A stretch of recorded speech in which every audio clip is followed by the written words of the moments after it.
Зета на кмета на Симитли, Апостол Апостолов, нинджата живее охолен начин на живот. Как го направи всичко това нещо, като спечели от тотото милиони по времето на управлението на майката на Делян Пеевски? Така ли?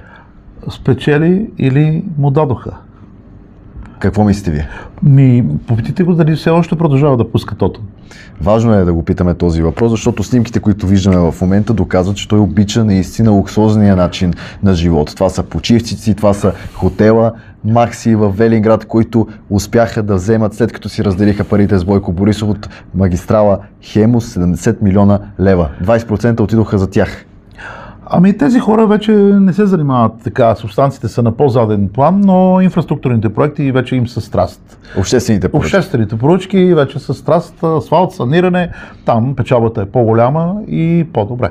Искаме ревизия на всички местни дерибеи в цяла България, които от сутрин до вечер мислят само схеми и далавери как да крадат от нас българите, но да осъзнаят, че вече силната страна не е Делян Пеевски, силната страна става народът и ние ще потърсим сметка.